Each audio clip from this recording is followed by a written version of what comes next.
All right, welcome back to a special edition, a Thanksgiving edition of Delayed Offside.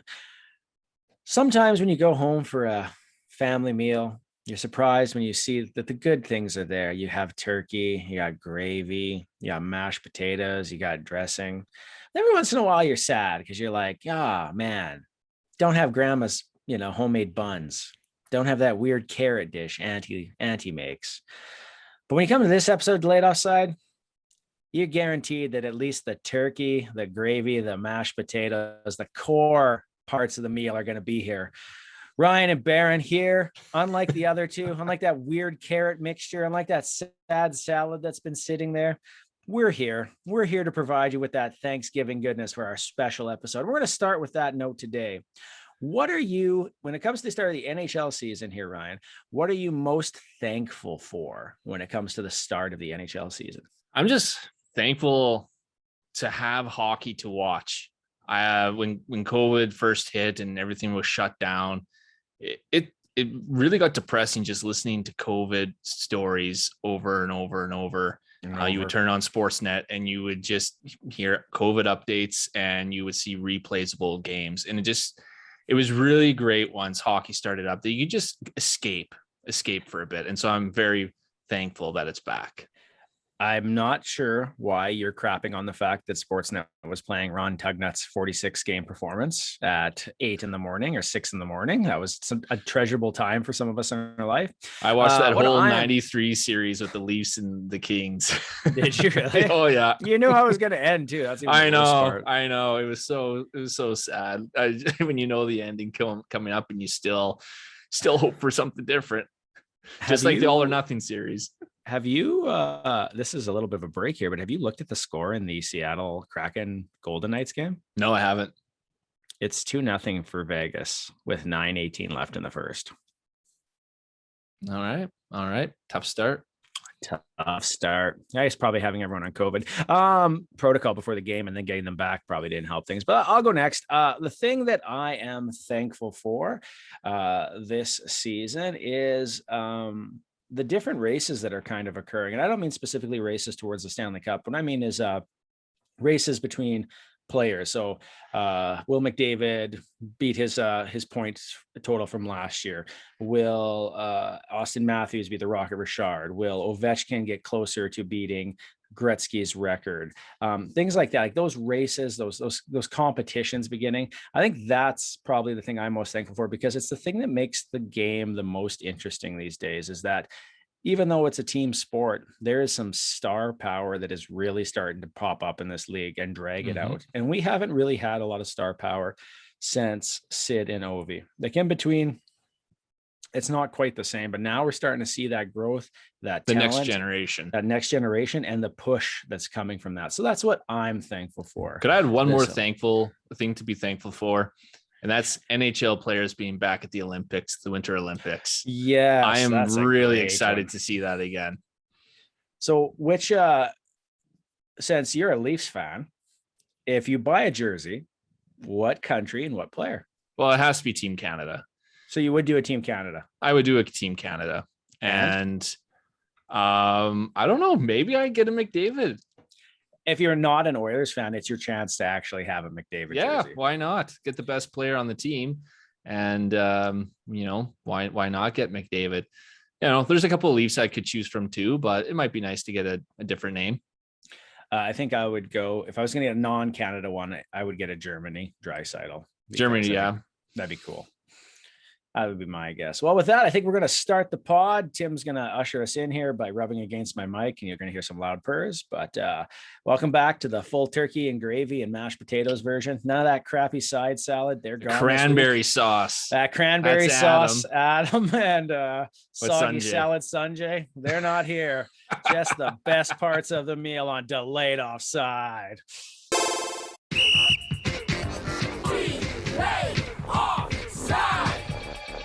Okay, so let's start with something a little bit a little bit further back now, but also something a little on topic, which is the Amazon series All or Nothing featuring the Leafs. Now, you and I have both watched this series. Yeah. And I've tweeted out kind of some of my thoughts on this. But let's take your take. review the series for us. Like what stands out for you? How does it, at the end of the day, knowing, like, are you happy with the stuff that you learned from behind the scenes? Does it make you appreciate the group more, or do you think that this was more of a wasted opportunity? And would you like things like this to continue? And which team would you think it should follow? There's a lot of stuff there. There's a lot of stuff. Sorry, I First, just like my overall thoughts of this series. I thought it was okay. A little bit of both of what you said in that. There were some great parts of behind the scenes and focusing on some players. I got to get to know them a little bit more, some of the management a little bit more. There, I always appreciate that glimpse behind the scenes, and that was a lot of fun to see. But it felt really rushed to me. Five episodes is not very much for an entire season in playoffs. And it just really felt like a lot of stuff was glossed over. It's too bad they couldn't have had more episodes to kind of dive a bit deeper and see a lot more behind the scenes. But overall, I'd say, okay, maybe like a 6 out of 10 or something. I give it. That's it. Yeah, really. Well, you know what? Honestly, at the end of the day, like when it was over, I was like, that's it. Like that's how I felt. Especially, I was really wanting them to get into the aftermath of that game 7 loss. And, it showed a bit like my heart, I just felt so bad for Jack Campbell when he was just crying in the dressing room there. You got that great shot of Marner and Matthews still, in full gear, and the room was empty. Sitting there. Yeah. Like there was some good stuff, but I was looking for a lot more. I was looking for management sitting down in bewilderment, just wondering what more can we do. There was that Dubas quote in the trailer when he said, "My patience is running thin." I assumed that part came from after their game 7 loss, and I was really waiting for that whole conversation, and that was left on the cutting room floor. No, that whole part was them complaining about Anderson being soft. They were like, my patience is running thin. Hey, he's off the ice. He's not even in gear. He was in a tracksuit. My patience is running thin. Or maybe it was his patience was running thin with the Galchenyuk rehabilitation of his career. Yeah. And it was just taking too long. But I got some theories on that. I'm surprised, actually. I really am. I thought you would have liked it more. I am not even a Leafs fan, and I really enjoyed it. But mostly I enjoyed it because it was a behind-the-scenes look at the NHL. Mm-hmm. I got to see things I would not see. I always loved the show Oil Change, which was an Oilers vehicle where they followed them for the season. But the whole premise was the Oilers are going to get better, and they never did. So eventually they just said, we're not doing the show anymore. And that was the first good season that they had. And it was the thing. HBO series. That one I really 24/7 is by far the best. And I felt 24/7 did a better job of getting to know the players better. You had more episodes in a shorter time too. Yeah. And but like they weren't covering as much, right? Like they were just kind of leading up to the Heritage Classic, right? Isn't that 2 weeks, I think it was, or something. Right. So I mean, they didn't have as much to cover. No, I agree. Like I enjoyed a lot of parts of it. Like I really enjoyed the management aspect of it. Seeing Dubas make the trade at the trade deadline. I was like, you could just tell he was nervous he was going to make that trade or not. And then you got the call from Columbus and was, arguing about picks and stuff like that and negotiating. That was all really cool. And some of the conversations that Keefe and Dubas had with players, I found really interesting. Like Keefe telling VC he wasn't standing out. Yeah, like I You're found pretty like vanilla, bud. Oh, vanilla VC. That is a nickname that you are not going to get rid of. Like very like just upfront guy, right? And told him what he thought straight up. Same with like when he approached Matthews and what did he say? Like, do you want to fight or something like that? But what? Yeah. Are you mad at me? Yeah. Yeah. So that was, and then Dubas trying to sit down Marner and try to talk him up a bit going into game 7, because you could tell that he was rattled, right? Yeah. There were some really interesting parts, but then there was a lot, like I said, missing. Like in terms of players, like I thought Joel Thornton was hilarious. They had tons of great stuff with him. Zach Bogosian had some really nice moments. especially when he was on the phone with his daughter and she was saying, hey, you're going to miss my birthday party. And he's like, I'm sorry, I can't make it. Like that, tugged on the heartstrings. Nick Foligno, I thought was, a great character for the short time he was there. And Jack Campbell, I think everyone fell in love with Jack Campbell if you weren't already. But like a lot of the stars, they were sort of featured, but I never really felt like I got a glimpse as to who they really were, like Matthews and Nylander and Marner. I got a little bit more there, but not quite as much. And like Riley wasn't really even featured at all, which I thought they would feature him a lot more. He's kind of like a big piece of the team, and he's dating Tessa Virtue. Like right there, I thought they would kind of do a little feature on the couple. Well, okay, but I think part of the issue is that and this has come out, there's been some comments about how Nylander was portrayed in it and that him and his agent had pushed for certain scenes to be cut.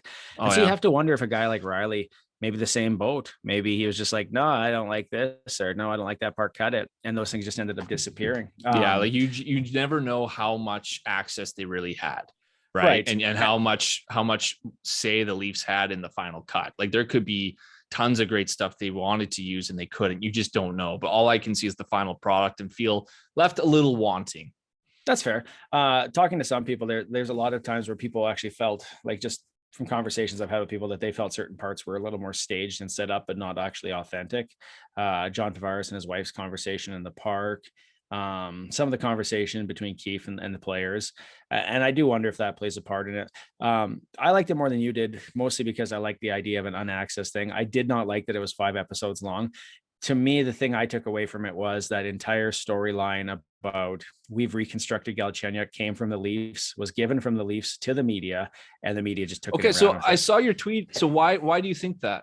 Because if the media came with it first, if the media reported and said something like, Ryan, is going to, I don't know, or builds an amazing, or let's say drafts an amazing fantasy hockey team. Every time I would talk to you and be like, I draft an amazing fantasy hockey team. You know what I mean? Like that's the weird part from it. Like that's a terrible example. I understand. But what I'm saying is they're spinning the story to they spun their the narrative. Is that what you're saying? But they kept saying that throughout that show. And it was like, why would they take any other storyline and throw it? Like they never took the storylines about Mitch Marner being soft and span that and be like, Mitch is playing soft. Mitch is being so soft. So the only storyline that was a media storyline that they really pushed themselves was that one, which makes me think. Were they the first ones to say it in the media though? I don't know. They might have said it first, but legitimately the TSN really pushed it. The Athletic had an article on it. And my thoughts are like, okay, well, that information came from them. Like, hey, we've rebuilt him. We know what to do with this guy and we know how to make him better. And then that's why I really think it came from them, and the media just took it and grabbed it. Yeah, so, maybe I'd have to. Yeah, I can't remember. It's a lot of research to find something. It's like, was that a quote from Dubas or Keefe, or was it a TSN panel that mentioned it once and then everyone ran with it like they do with like any sort of hockey cliche? But I think like media running with it's one thing. Them running with it tells you it came from them, because you would not run with a storyline. The Oilers aren't always running with McDavid wants to leave storyline. Comes out of course not. Right, exactly. No, but that's what I'm saying. Any organization is going to have a media relations team that is very good at either creating positive storylines around their brand or spinning negative ones into a positive. Right. But the fact that Dubas said it to me makes me think it came from them. Yeah, maybe it did. And that was one thing. Another criticism I had about the documentary was I found their in-game footage kind of bland, how they put it together, and it would have been nice for a little more like story to it.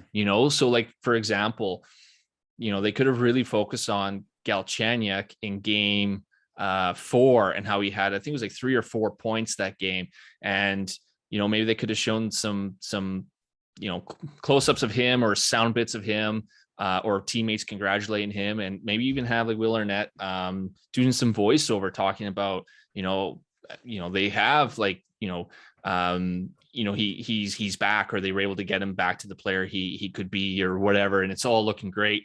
And then the next game, right, that turnover, and all of a sudden it's over. Yeah, like the you narratives know, weren't and just the constructed highs and properly. lows Yeah. of how he was in just those 2 games back to back. Like that I found was like a very intriguing story that just instead it was just Never like a got quick taken. little, yeah, like it was a quick little clip of the turnover, and that was it. Like I didn't hear anything afterwards about that turnover, or you know, hear from Galchenyuk saying like, sorry guys, that was my bad, or Right. anything like that. Like it just kind of happened and was done. Do you think that like well, you made this point too, in 5 episodes, what can you really cover? If you're doing a Yeah, full that's the season of five problem. episodes, like you're diluting. Whereas you could have done that playoff series as a 5 episode show itself. Yes. If it follows another team, if it comes back and follows it, because it follows different sports teams in different leagues all the time. If it came back to the NHL, what team would you want to follow? Going into this season, maybe Colorado. I wouldn't mind seeing behind the scenes. I've heard the craziness of Nathan McKinnon Yeah. and the relentlessness he has on himself and the players to be at their best. Don't have any And sugar around him. no sugar, no booze, no whatever, right? And I think it'd be very interesting to kind of, I'd love to see it behind the scenes with Nathan McKinnon, especially going into this season where he seems a little pissed off after not being able to get past the second round of the playoffs so many times now. Do you think this was the all or nothing year for them, for the Leafs? The last year, sorry, was the all or nothing year? I don't think that was the all or nothing. Because it was year. nothing. Yeah, it turned out to be nothing. Yeah. I think this could be the all or nothing year because it won't matter how well they do in the regular season this season. Like they could win the President's Trophy and no one's going to end up caring. All you're ever going to hear is how are they going to do the playoffs? And if they lose in the first round again, something's changing. Either it's management or the core four or both. So I could see this being the all or nothing. Dubas has put all of his chips in the pot with his core four. He says he believes in them. He's behind them. He's basically putting his job on the line. And now it's time for these guys to bear down and get the job done. I do think it's interesting because I don't think he'll be gone after this year if they lose. Dubas who? Dubas, but I do think the core four will be. Like that'll be the breakup. And it won't be the entire core four. Like, no. It'll be somebody's one moving. or two of them that will be moved. But like someone will be traded will for something else to change the dynamic of that group. And that will be that. Yeah. And you know, the other thing too is even if they get past this first round, I wonder if they take a step back next season, no matter what, simply because I don't see how they re-sign Morgan Rielly and Jack Campbell and keep that core four. Right. And up until now, they've lost a lot of great depth pieces, but they've been depth. Like even Zach Hyman, as awesome as he is, and as much as I loved him, he was still a depth piece. Like he, you know, in terms of ranking, like the most important player to least, like, you know, he was not right at the top or even close to the top. He was probably, you know, at the top of the middle of the pack, right? Morgan Rielly's a huge piece. He's their number one defenseman. He plays the most minutes. So that would be a big piece gone. And in order to keep him, if you lose the core four, there's a big piece. Or if you keep them all, then you're losing some really big depth pieces. Like you're talking like a Jake Muzzin and TJ Brody or something like that. Like, right. You know, unless some of the young guys step up next year, you know, maybe it'll take a couple years for this team to kind of get back to the level that they're at right now. The tough thing I've learned as an Oiler fan is that you can't rush youth, that you can't depend on it either to step in automatically. When Kyler Yamamoto and Ethan Bear were both like rookies, they were both expected to jump into the lineup a little bit earlier, and then were both sent down, like stuck around for a bit, but couldn't really do much in a game. So they have like that X amount of games you can play before you're sent down without costing a contract year. And it was just like, there was hope that they would just bite and grab it and make things better. And they never did because they weren't ready. And so it's hard to really depend and expect that those people will always be ready to go. So youth is a gamble sometimes, but you don't want a ton of youth in the lineup. I'm not saying that you don't want young players. You don't want rookie year people. or a ton of rookie and second year people, because they'll just get dominated by someone who will just have a little bit of a back, like a little more knowledge, a little bit more of a play that they can make that the other's not ready for. Like basically, so it's tough that way. you're looking at someone like Erasmus Sandin for the Leafs, right? And so if Morgan Riley's gone, probably Jake Muzzin becomes your de facto number one, along with Brody and Hall in your top four, and then you're looking for another guy to play in that top four, and maybe it's Sandin or Liljegren or Dermott, but like it's going to be some guy who hasn't played that high up before, right? And so you're going to have to hope that there's some growth. No, that's fair. Before we move on from all or nothing, can I just mention that Sheldon Keefe's speech before overtime of Game 6 was epic? Staged. It was so good. Staged. Man. It was so good. Even if it was staged, like, I mean, obviously he knows there's cameras there. But like the passion sure as heck felt real. And I felt jacked after, like, that was like Al Pacino any given Sunday. Good. It was like, oh man, I was shaking. I was so jacked after that speech. I was like, yeah, let's get them, boys. Even though I knew what was happening, and then they get it work. Like they dominated that overtime. They just unfortunately couldn't get the goal. But that was a great speech. Even if you think it was staged. Why do you think it was staged? Just because I don't. I just think I shouldn't say that. Someone made the argument to me that if you look at the way people like talk, the way coaches talk, people react differently if it's not realistic or authentic, and that it just didn't look like they thought he was being authentic. Right. But whatever. I don't know. That's just an opinion I heard. And that's also the issue is anytime someone has a camera in their face, they're going to act different than they do in real life. That's kind of why I like the stuff in like Dubas's office better, because I hear they had just like a hidden camera in there that was on all the time. Yeah. And so you probably, I mean, I don't know if you necessarily forget it's there, but it's just not as in your face as like an entire camera crew standing there with holding a camera at your face. Yeah. Yeah. Also true. Finally being allowed to move on by Ryan. Well, one more no, I'm joking. So we talked about essentially that they lost that game to Carey Price. Now, Carey Price has been a little bit in the news as well because he's actually entered the NHLPA assistance program. I assume you wrote this since the other two guys don't come on this episode. It's you and me who write all the stuff in the document. So what are your thoughts on this? Like it's been a lot of positivity around this, which I think is actually a huge change, considering a lot of times when people go into any assistance program, it's automatically assumed to be the worst.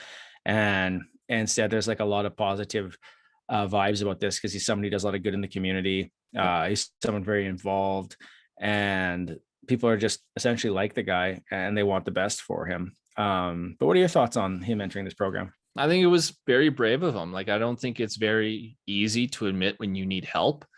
And so good on him for recognizing it, whatever it is. And I hope that he gets the help that he needs. It couldn't have been easy, especially this year with it being the Olympics. Yes. And everyone's penciling him in as the starting goaltender for the Olympics. I'm sure you had some worry that maybe this would affect that outcome. Do you think it does affect that outcome? It depends how long he's out for. That's what I think too. Yeah, like if he's out until Christmas, well, how can you name him as your goaltender? Like he's going to start off, he's going to have to get warmed up and get back into game shape, and by then it's Olympics, right? So and then that's the problem. So we just don't really know what he's doing there and what issue he's going through. But I hope he sits out as long as he needs until he's feeling like his old self. Yeah, and I do think that's the important part there too. And that has to be said, is that it's really more about him being ready and comfortable and back. And you listen to Mark Bergeron speak him because they asked him about Carey Price as a human, not as a goalie, exactly, and not as a hockey player. And Bergeron was just like crying. And I think that shows you a lot of how important he is to people's lives. And at the end of the day, it's just hockey. Didn't protect him. Yeah, it's true. Yeah. It's true. It's also, we all love it, and we're passionate about business, though, too. And that is part of the problem. Yeah. Like it is. It's a business, and that's why it's a business. Friendly. Yeah. Well, and like to us as fans, like sometimes we forget they're human beings, right? Like sometimes people totally forget. Yeah. They're just numbers or assets for ourselves, for our favorite team or fantasy pool or whatever it is. And that's that sometimes, you need to take a step back and realize this is just a game at the end of the day. And, what's more important is someone's health and mental well-being. Um, I think when this happened, this came as a little bit of a surprise because, like, Big like time. most things, we don't really know what's going on in players' lives and everything else. Required surgery and some stuff like that. But what are some of the biggest surprises that you've seen this off season in the NHL, Ryan? Because there's got to be several. Like, this was kind of a Oh, this was tumultuous a off not season. so. I mean, last episode I already talked about the offer sheet. I'll just True. talk about like Carolina.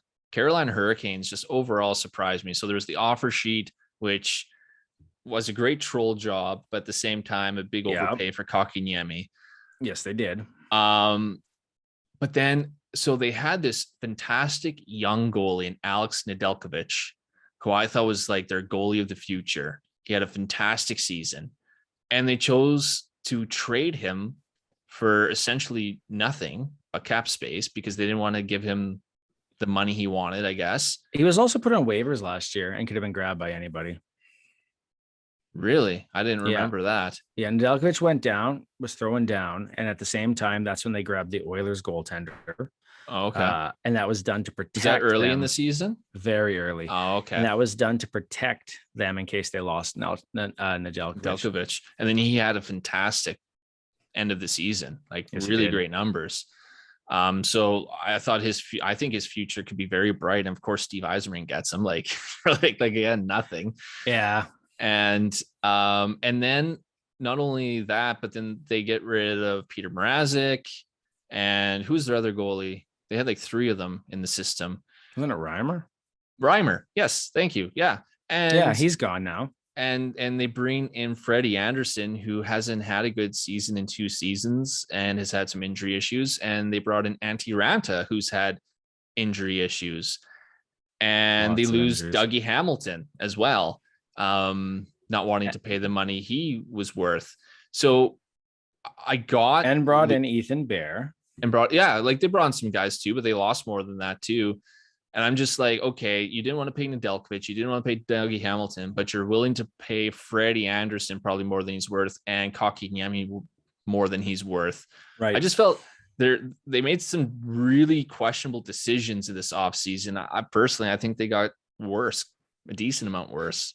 Yeah, it's funny because thing is that the team has such depth that if they do really well, you wouldn't be surprised. I think you'd still be surprised if they did awful, right? Like, I don't think they're a non-playoff team all of a sudden, but like I thought they were better last cup year. Contender, maybe shooting towards favorite.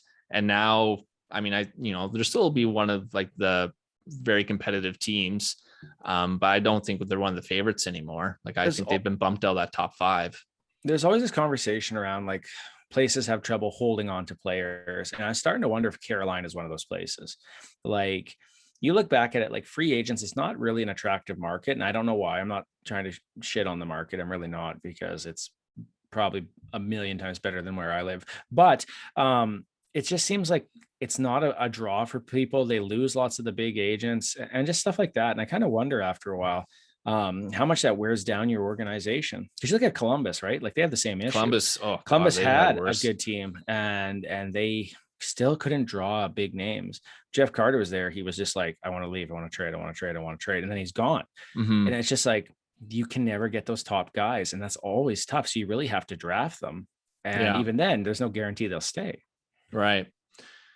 Yeah, I don't understand what the issue is with Carolina. Like, I mean, they were kind of a middling team for a long time, so maybe it was just the franchise itself wasn't enticing because of that. But in terms of the location, I mean, what's wrong with the Carolinas? Like, at least with Columbus, I get the argument that maybe there's not a lot to do. Like, I mean, I've heard actually Columbus is a great city. That's the thing. But according to like the players or whatever, right? Like it's just not one of those enticing lousy places bored to live. Canadians.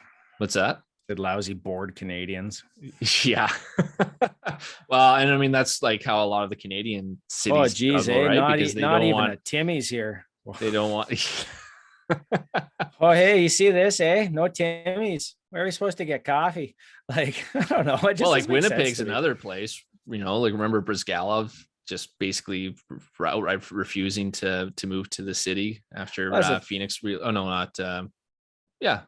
After the relocation. from was it Brizgalov? Couldn't have been Brizzy because it was Atlanta. Maybe that I'm moved thinking of to someone Winnipeg.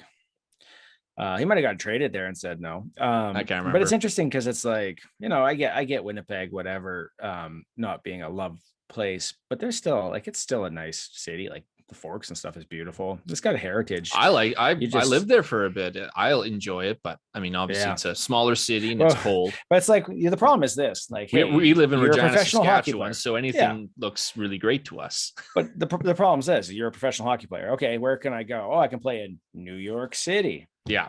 Or Winnipeg, Manitoba. Yeah. Well, which of those is more exciting? Yeah, that's exactly. Same with Edmonton. Same with Calgary. Calgary's got the mountains, but so does Denver. Yeah, right. And like the weather has a lot to do with it too. And then and then when you start talking about like American players, I mean, there's just I think a stigma about living in the States over Canada. But what other surprises got to you this offseason? Wore you out? Made you question your beliefs in the hockey systems and the gods?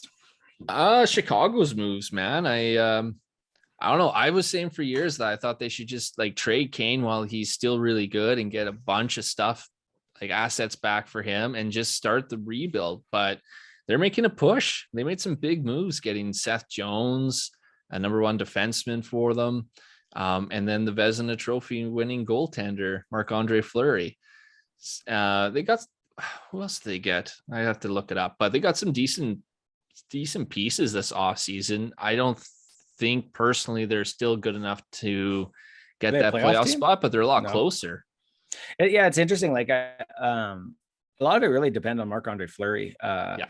Analytics were not happy. I shouldn't say they're not happy. They don't really care. Analytics were not favorable for Seth Jones. Yeah, I've heard that argument that he's not as elite as it's like that whole eye test versus analytics, right? But that's the thing, even too, with like the Darnell Nurse contract, which was also ridiculously huge. Yeah. There's always someone to take those players. Like if Drew Doughty was available right now, there would be teams fighting over him. And fans can be like, he's not good. And analytics can tell you, hey, look at his numbers. He's not that good anymore. But people still believe in that. And that's like the evidence is in Duncan Keith being grabbed by Edmonton. And don't kid yourself, Seattle was interested. There's other teams interested in him too. There's always going to be a push for someone who is at least once marked elite. And the one thing I will say about the analytical community is some statistics seem to just be ignored outright. Like they're not important, like hits or block shots, that type of, and like, to me, those are still very important defensive metrics that should be looked at. But they seem like, they just are kind of poo-pooed by the analytical community because, well, if you're hitting a lot in your zone, or blocking shots a lot, that means you don't have the puck a lot. Yeah, which makes sense. But at the same time, that those are still great defensive plays to knock someone off the puck or to block the shot so it doesn't get on your net. So those are just two examples of some statistics that are just completely ignored that players like Seth Jones or Darnell Nurse might be very good at. And if those were included within the overall analytics, maybe, their numbers or their overall look would be a lot better. Yeah, there's such a focus on goal scorers and stuff against that. There's some of the minor battles are maybe lost. But I also think too, that goes for the fact is that somebody comes up with a method of calculating this, right? Like you said, you had your own method for calculating for fantasy, and other people have different methods for their stuff. Dom has his model, Jay Fresh has his, and so forth. But you build your model, so it has to have some inherent bias in it based on your experiences, what you value. And the fact that there was I can't remember his name, but the one San Jose Sharks fan literally had the Sharks in, I think, third in the Pacific, right? And every other model had them at the bottom. Yeah. Like, wouldn't you look at that and say, shit, maybe I have a little bit of bias towards my own team here, but I created a model to indicate that they'll be good, or like, you know what I mean? And I think that that's the problem, is that there's not like a blanket for analytics. It's like an art painting. I can show you a painting and say, look at this. And you can say, wow, it's a beautiful painting of blank. And I'm like, what the hell are you talking about? It's this. Yeah. That's the problem. See, the great thing about analytics is it's unbiased in the fact that, let's say you look at one statistic, there's no, you can't put your bias behind it. It's 1 through 31, soon to be 32 in ranking. This is who is best at expected goals for percentage, 1 through 32. That's what it is. Right. But Where the bias comes in is which ones do you factor into your decision? And yeah, you're right. You could look at a whole bunch of statistics and see, okay, well, which ones are the Sharks really good at? Those are the ones that I'm going to focus on. And oh, look, now according to my model, San Jose is really good. When you were obviously depicting which statistics they're actually good at, ignoring the ones they're bad at. But if you're able to stay unbiased and encompass as much statistical data as you can, you should get a fairly unbiased result. But it just depends on the individual. Well, that's enough math because we're boring everybody. But we'll move on to the if Adam was here, he would have been interrupting me by now. Oh, that's a problem. Like, if you want, what we really should do is we should make a Muppet of Adam. And then we should just like pop it on the screen and interrupt people randomly. Adam loves his Muppets. We should do that. 100%. Like honestly, just pay for someone to construct a Muppet and be like, hello, hey, and then he'll make like some joke, whatever, like some Oilers dad good, joke. Oilers good. Yeah, exactly. He'll have an Oilers jersey and he'll be like, like he'll take like something like, Connor believe that job? And you'd be like, what? I don't get it. You're like, Connor McDavid. And you'd be like, okay. It'll just be something like that. Or I'll admit, sometimes I don't hear his puns until the pod goes up, because I'll just be busy talking or whatever. And I just didn't stop to like think what he just said. And like last episode, I totally missed his the David Kampf one, and I just kept talking after it. I'm like, oh man, I look so dumb. I thought you would hit the point that I hit, which is like, I've heard these jokes so often. I just like, okay, cool. Yeah, no, it's just, I just totally didn't hear it. And after I listened to it, I was like, oh, he said a pun there, but obviously I didn't hear it because I just continued. And I react to Adam. I react to Adam like you reacted to your daughter with the bus. Nah, you can't have the bus. We're good here. Now make a joke. Be like, okay, buddy, good joke. Time for bed. But does Adam listen? No, he doesn't. You can ask his mom. She'll verify. Let's jump to something else here. We have a bunch of different things. Essentially, did you add little dashes into the notes I put on here? I swear to God, you did. Not into your notes, no. Oh, because I didn't think I had. I was just looking at them like, what the heck is going on here? Which team improved the most in the offseason? Which team became much worse? You kind of already told us which team became worse. I'd say like Chicago, Carolina. So why don't you go for the worst teams that were the worst? Which team got the worst, or which team worsened the most? And this is going to be extremely obvious to a lot of people, but I think it's the Arizona Coyotes. They're a team that had kind of been talked about in the playoff mold for a bit. 2 years ago, like into the bubble, they had Taylor Hall, if you recall. Last year they had glimmers and people were kind of hoping they would make that race, and then this year they were just like, nah, screw it, we're done, and they pulled the plug. Oh yeah, you're right. It's Arizona. Absolutely. I wasn't even thinking about like teams that are tanking. But yeah, you're right. Like, I don't even know who their goaltenders are. Buffalo's bad, but they can't get much worse, right? Like, they're already bottom of the barrel. Yeah. So them getting worse doesn't really change anything. Whereas like Arizona's, that's a little bit of a slip. I think Calgary's gotten worse because I don't think Calgary's done anything. Like, I think Blake Coleman's a good signing, whatever his payment is priced, that's fine. But I just, there's no game breakers there. That goalie's locked in. He's good. And that'll be a big difference. I think he'll be better this year, but I don't know that they're a good team. And I've heard enough people talk that, like, you look at Flames fans, Sanjay and Adam are kind of both the same, where they're rah on their team. Yeah. But I follow a lot of Flames fans, and it's like the amount of times I've seen like the word pain or suffering or, oh my God, I don't think they're gonna be so bad that it's going to be a suffering type season. But do I think they're going to be Arizona? No. But do I think they're going to be good? No. They'll be a bubble team probably again. Problem with Calgary, it feels, is just they don't have that elite talent at center. Right. Johnny Gaudreau, like, he's shown he can be elite. Matthew Tkachuk has shown points. What's that? He had 90 points one year. Yeah, right? Exactly. And that was 2 seasons ago. Mm-hmm. So he's shown he can do it. And Matthew Tkachuk has shown he can be a big time player too. So like on the wing, it feels like they're decently strong, but when you have Lindholm and Monahan as your 1-2, when really they're probably both better as number twos, right? You just don't have that number one elite center.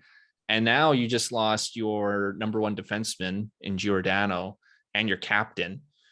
I think that's going to let him go. That's going to hurt. That's they you're right. They let him be exposed. Kraken snatched him up. And now they have to hope that Hanifin and Tanev can have as good of a season as they did last year to help fill in that gap. Do you think so? Zibanejad, it was Zibanejad today, signed the $8 million deal. He signed, and then Suzuki signed as well today. Yeah, but like they're right. They both signed deals today, and we can talk about the Suzuki one later. But Zibanejad signed a big deal. It was yesterday or today for like yesterday. Yeah, for a few mil, like I think it was like $8 million.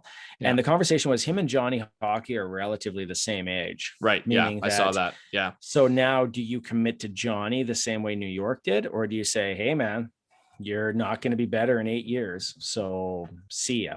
I guess it'll depend on how the season goes and how he performs. Like if he has another disappointing season, like if he's not a point per game player again, do you want to commit that kind of money? Like maybe he peaked already and he's on the downswing for whatever reason. He's also been the best Flame since Theo Fleury. You don't like Iginla? Oh crap. Yeah, since Iginla, I guess. You're lucky Sanjay's not here. He'd go nuts. I think you could argue Giordano's up there too, but you're right. It's not. Yeah, Giordano won in Norris. Since Iggy, sorry. Since Iggy. I still think he's been the best since Iggy. Yeah, sorry, not Fleury. Yeah. My bad. Whatever. Yeah, he was Sanjay won't hear it anyways. Yeah, that's right. He won't watch this. So it's fine. I was looking at you because I thought it was a dig on because we always tease Sanjay about Iginla. No, Iginla was so. legitimately good. He was. Oh yeah, Iginla was amazing. Iginla's probably what number one in Flames history in terms of like best player ever. Probably, and he never got a cup, which is the downside. Yeah, but he's probably. I put that more on the team. Like that team in '89 was stacked. Like if Iginla had those kind of players playing alongside with them. Like, who was their second year? Oh God, I wish Sanjay was here. Who was their like second leading point getter the year they went to the Cup final? Do you even know? Oh God, I don't know. It'd probably be someone like Craig Conroy or Gillina. Who knows? Gillina, yeah. But I do wonder what's going to happen there with him. For teams that improve the most, that's always tough. But actually, I think Florida improved. I know they lost their goaltender, but their forward group is pretty elite. Big M Sam Reinhart, you like that, eh? Well, they had, I think that's actually. I mean, honestly, he had good numbers with Buffalo, and if you look at it, their defense has really good players. It's got Eklund, it's got Uyghur. Like they look pretty rounded. I think they're going to be a good team this year. I really do. And I think so too. It'll be goaltending. Like that's like if people are saying like the Leafs have a question mark in goaltending, Florida has a bigger question mark in goaltending because Bobrovsky hasn't played well in the entire time he's been in Florida. And Spencer Knight has the weight. Yeah, and he has the weight of the world on him already. Yeah. So those are big question marks. And if you don't have competent goaltending, which Florida hasn't in the past, and that because they've had a good team for a while and it always felt like they're about to break through and they just never got the goaltending. So I mean, if that happens again, I'm not saying they wouldn't make the playoffs. Like I think they're a good enough team to compensate for lack of goaltending, but I think they need at least average goaltending. What was your team that you think was most improved? Oh, I think Chicago. I think adding a number one defenseman. And number one goaltender, Vezina winning goaltender, plus having Jonathan Taves back, and they brought in some other depth moves. They got Tyler Johnson. I think you said Caleb Jones they brought in. I think they've improved quite a bit, which is, from not a great spot to begin with, which is why I think there'll be more of a bubble team than, elite team, but I think they still improved a decent amount. Yeah, I'm curious to see how that team's going to go. Like the fact that Strome is up for grabs tells you that they got a lot of depth there. Like they got Taves, they got Doc. I tried to grab Kirby Doc in fantasy because I was like, people have forgotten about him. Right. No, they haven't. You didn't? Why didn't you take him in ours? No one took him. Because I still think people will produce better. He's third line center is what he's running. Yeah. If he was running second line center, that's way more points. So then I would definitely take that. Yeah. Yeah. So that's just why. That's my thoughts on there. But I mean, come on. Who did I take last in your draft? I can't remember. Uh My team for your draft is sick. Like it just is. yeah, you got a good team. There's a couple of Wh- guys that's got some decent teams. First name only. Who finishes last in your pool? Ian, because the computer picked half his picks and they were Yeah, horrible. that's fair. He got Ovechkin, but he got Ristolainen in a bunch. It's like And Corey Perry. to be fair, like, I gave him Ovechkin because the computer stopped auto picking, so I picked his last few players for It's him. true. And no one knew how bad Ovechkin's injury was, and it turns out it wasn't. Somebody took Backstrom though, and he's on LTIR today, so that's problematic as well. I don't think we have to talk about the Kraken's roster so much because it's already picked. But What's the score at? 2-0 still for Vegas. I don't think it's a game-breaking roster, but if you go back and look at that Vegas roster from the very first year, it doesn't look like a gangbusters roster either. Like I knew Riley Smith, but he wasn't an elite talent. William Karlsson, Jonathan Marchessault. Marchessault wasn't yet, but they all had great years. Yeah, exactly. But even they had better scoring depth than really the Kraken have, I would say, bigger names at forward than Vegas did going into the season. Yeah. Like, you know, Jordan, everyone knows who Jordan Eberle is. He's going to get you at least 60 some points, maybe even more now because you'll have a bigger role. He'll have a bigger role, but he's never really been elite. No, he hasn't. Eberle is great as a second line winger. That is his position, and as a clutch player or power play guy. Yeah. So him playing top line minutes, I don't know. There's a jersey giveaway today. If they didn't he play top line in Edmonton at some point with Taylor Hall? Yeah, for sure he did. And how well were those teams? Well, the team was bad, but was he ever top 10 goal scorer? No. He's not elite. I'm not saying he's elite. Exactly. I'm just saying he's a bigger name than like Jonathan Marchessault, Riley Smith, and William Karlsson. I got his jersey signed over there. I'm a fan. I know what he is. Yeah. These two. Former Regina Pat. You better believe it. Probably the greatest Regina Pat, at least in my memory. I would say so this year, this point. I guess. Yeah. Bedard, I think, will pass him. Oh, Bedard. I can't wait to watch him in live in person. Can't wait. He's going to be something else. So they're not doing hot, though. I think they're like 50 right now. Like they've won 2, lost 2. God, has there really been 4 games? Yeah, season started, buddy. Oh, well, I knew it started, but get in on there. I was going to go last weekend, but it didn't work out. If McDavid was in your town, wouldn't you go see him every time you could? Have you seen him yet? No, but I got tickets. Well, shut up. I got tickets. I split season tickets. Did you? So I have nice amount of games. Oh, well, when are you taking me? Well, when you want to go. I don't know. You invite me, I'll come. I'll buy the beers. Yeah, you have to. That's generally how it works. Yeah. You come. Well, here and I thought I was being generous. You pay. No, you pay. No, that's good. Yeah, we'll go to a game. Why not? Get you in there. But Kraken, but like their defense looks pretty solid and their goaltending looks solid. And so, I expect a lot of like low scoring games for them, but maybe it'll be like, especially in the Pacific Division, after Vegas and Edmonton, it's up for grabs. So I guess people are like, Edmonton's not very good. Like their defense is horrible, but they still expect them to produce based off of 2 players. So they're an NBA team, man. Yeah, it's true. But I mean, well, actually, their forward group is so much more than just them now. It's got good depth. Just the problem is that they sacrifice defensive depth for it. Yes. Well, but Holland just made some interesting moves on the back end. Like he gambled, right? Like he cleared out, but I'm not a fan. Like I'm not gonna say this. I'm not a fan of the moves that he made on defense. But I'll say this: that defense had been together for 2 years and couldn't get out of the first round. In fact, got like. I'm not saying their defense was good enough before. Like they needed an upgrade there, and I'm sure Holland feels he upgraded it. I'm just not sure. I just don't know if I agree. Yeah, like I really to me it feels like, and like I think it's going to come down to Duncan Keith. I think he's going to be the big reason why the defense is better or worse, dependent on his play. I really still think if Larson had stayed, you'd still have a different. I feel a lot more comfortable than having CC there, because at least Larson would be able to help cover for Keith if he has some defensive breakdowns. Yeah, CC's not going to do that. See, and like I liked Ethan Bear a lot And when he got moved for Fogle, like I don't know enough about Fogle to be like, oh, this guy's a good upgrade.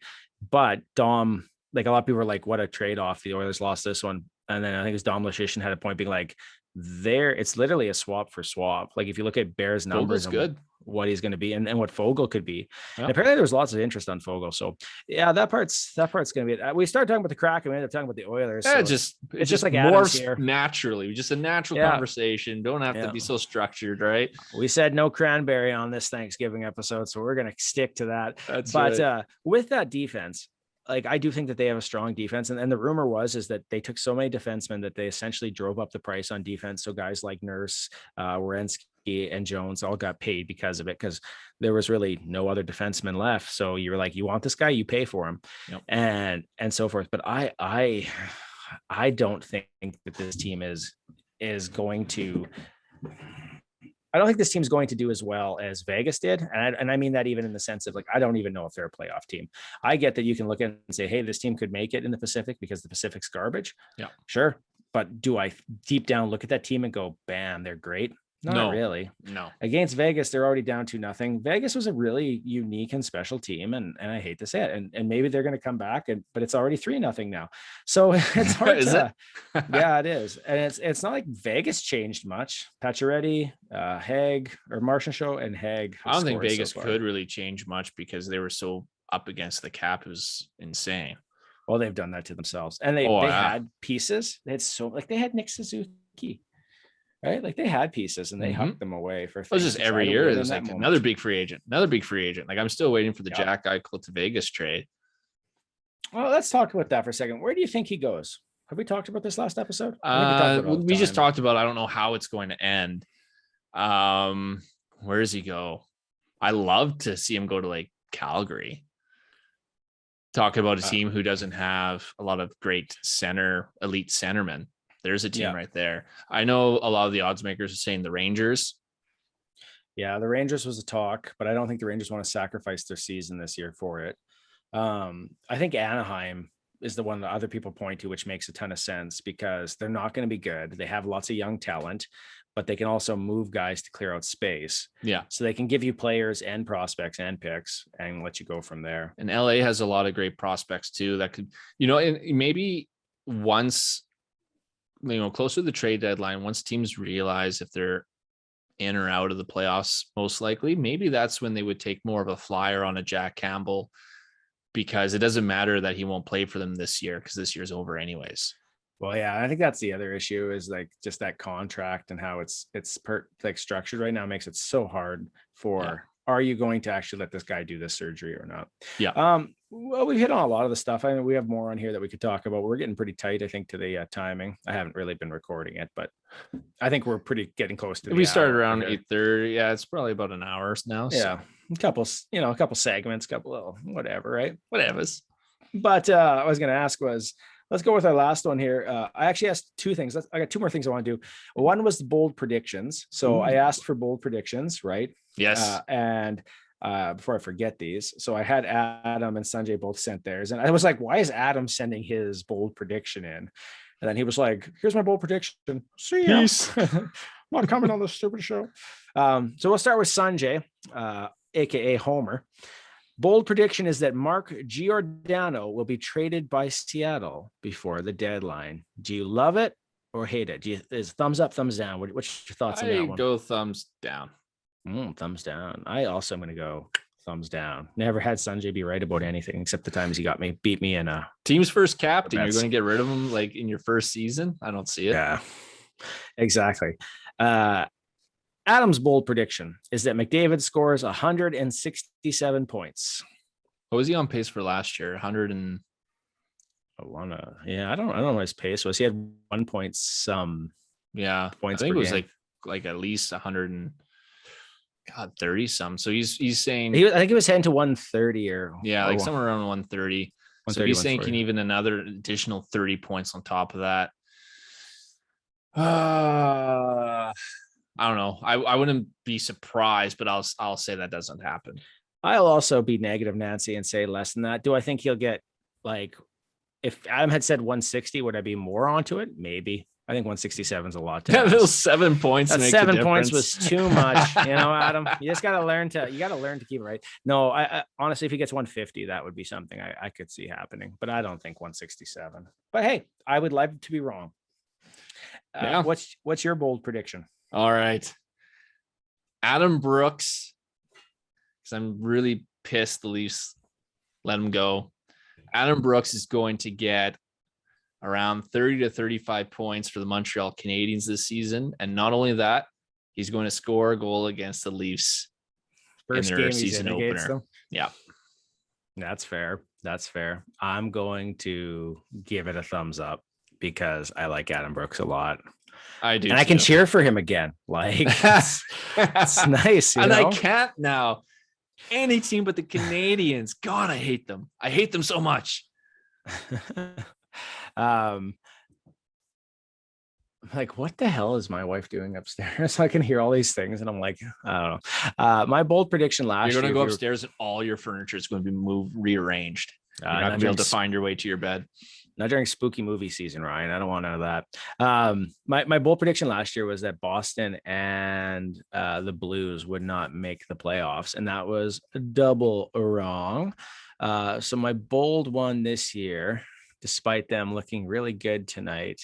You're going to say Vegas doesn't make it? No. I was originally going to say Pittsburgh, but I think I'm actually going to say Washington. I don't think Washington makes the playoffs this year. Based on aging roster, lack of assets, and injuries, I do not think the Washington Capitals make the playoffs this year.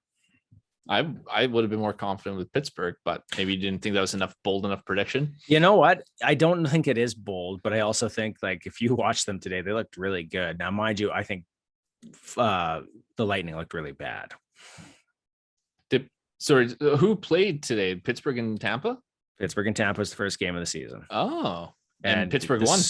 The score was 6-3. What? Yeah, but there was a lot, and I mean this seriously. There was a lot of empty netters. 6-2, a lot of empty netters. Like, I think 3 or 4 empty netters in that game. Hopefully, Gensel probably wasn't even playing. Hopefully, Rust got me a lot of fantasy points. Rust got a lot today. Rust had a hell of a game. Ooh, you can cut this later, but Brian Boyle got a game.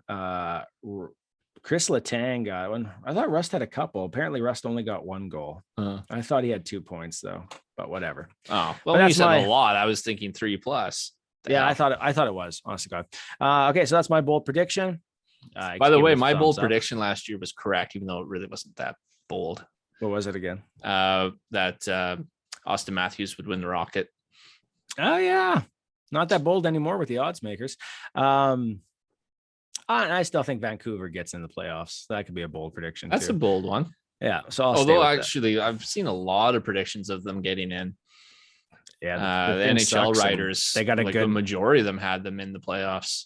They have a good goalie, and their players are healthy, and their power play looks better. So yeah, and their D looks a little bit better too. Maybe that's all it is, right? Like, hopefully they don't get affected by COVID and injuries again, and dodge a bullet in illness. And speaking of the Kraken, like, shit, like, I mean, you saw what COVID could do to a team. Talk about a way to start your franchise first season. It may be off the rails before it even begins. Like, I mean, not that it was the most important players, but it's not a good start, and who knows how long it takes for those guys to get back to normal. Yeah, well, they're playing tonight. All those guys were playing that had a bunch of them. Yeah, McCann. Okay. They're all in, but it's one of those things where it just screws up your flow. Yeah, and so it's hard to actually chalk this game up to more than that. So I do think that they'll be better than they're playing tonight, but I do think that this screwed it up a little bit. You didn't know who was going to be in the lineup before the game, but their coach I don't think is that good. At least not at the NHL level. At least not yet.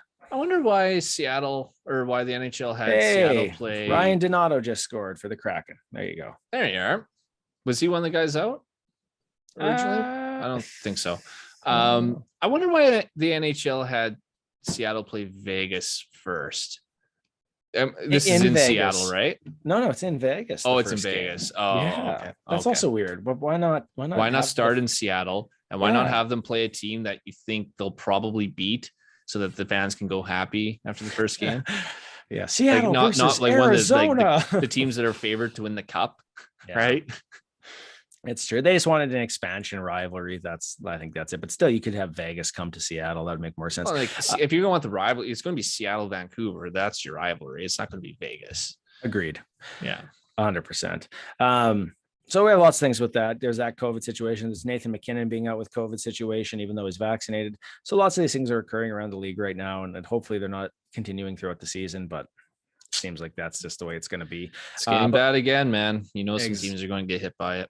Exactly. So we're going to end with this, which is your prediction for the Stanley Cup winner. And Ryan, the 2022-2023 Stanley Cup winner will be? I got to go with Colorado Avalanche. Oh, that's funny. I'm going to go with the Colorado Avalanche as well. Okay, well then who's in the cup final with them?